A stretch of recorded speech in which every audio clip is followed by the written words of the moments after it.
As I'm collecting hoodies, I really like that Titans hoodie that Ryan Tannehill's wearing, although he won't be wearing one of those next year. He won't be playing for the Titans next year.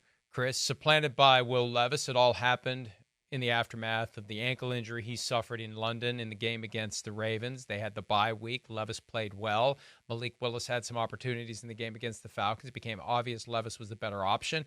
And then Levis had the pretty damn good game last Thursday night in Pittsburgh, even though the Titans lost. And now Levis is the guy, and Tannehill gets it. And, the question for him becomes making plans for next year. His contract expires after this season. He'll go wherever he wants to go. Yeah.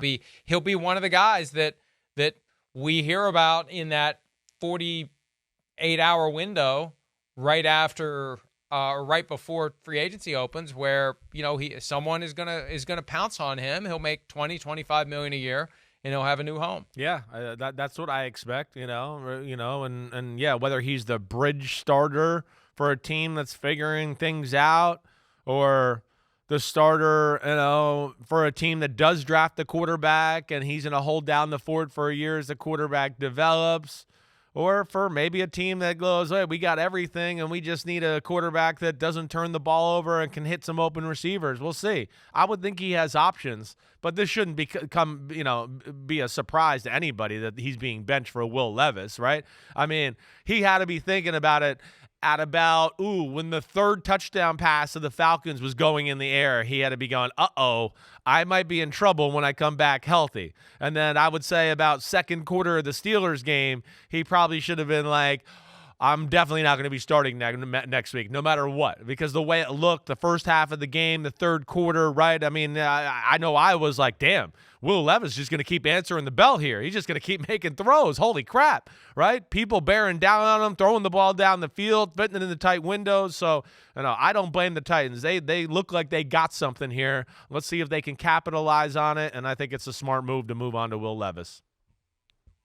Let's hear a little bit from Will Levis about his new assignment as the full-time starter for the Tennessee Titans.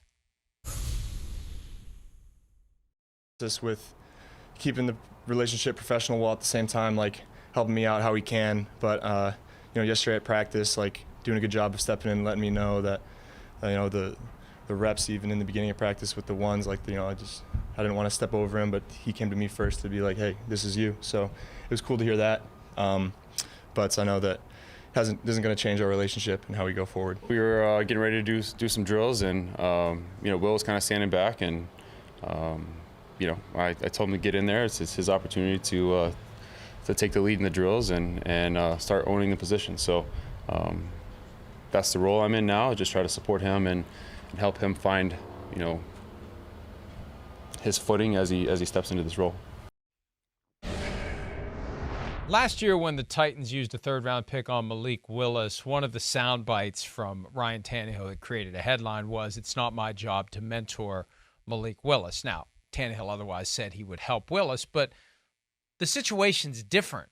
He was the starter then. His job is to focus on being the starter. When you become the backup, what's your job? It's to be ready to play, but it's also to support the starter. Right. So, not that he's mentoring him per se, but he's the backup now. And he's not the kind of backup who's competing with the starter. That competition is over, and Will Levis has won it. Right. If Tannehill wants to stay there for the rest of the year, and Chris, I wondered yesterday on the PFTPM podcast whether he would ask to just be released like Donovan McNabb did when he was supplanted by Christian Ponder on the Vikings in 2011. Get released, pass through waivers, sign somewhere as a free agent. People need quarterbacks now. That's an option for Ryan Tannehill if he wants to pursue it. But as long as he's with Tennessee, he's the backup, and being the backup means supporting the starter. Yeah, that's right. And again, I think if the roles were reversed and Malik Willis was the starting quarterback, you'd hear the same answer, right? I mean, yeah, it was a totally different scenario. Now he's going to sit back and he's and as he was the starter, I'm sure was helping these guys all the time. He was just trying to make the point it's not his job to coach them up all the time and worry about that. His job, like you said, was to play football and worry about completing passes on the field. Now, he can make a little more of a concerted effort to help those guys out in the meeting rooms, in practice, and I always think it's so funny when you hear that story because as a young player, yeah, you're the starter, but you don't want to disrespect the guy that's been so awesome and done so many good things in the league and all that. So there he is, the starter. He's waiting for Ryan Tannehill to lead off a drill, right, and all of that. And it just shows you that's how football players operate. They don't want to step on the toes there. He needed Ryan Tannehill to go, oh, no, you lead the drill. You're the starter now. That's where you go. I've been in those situations. It's a little awkward at first, and, good on both of them for handling it the right way. Hi, it's Mike Florio. Thanks for watching PFT on YouTube. Hit subscribe for the latest news and analysis from Pro Football Talk.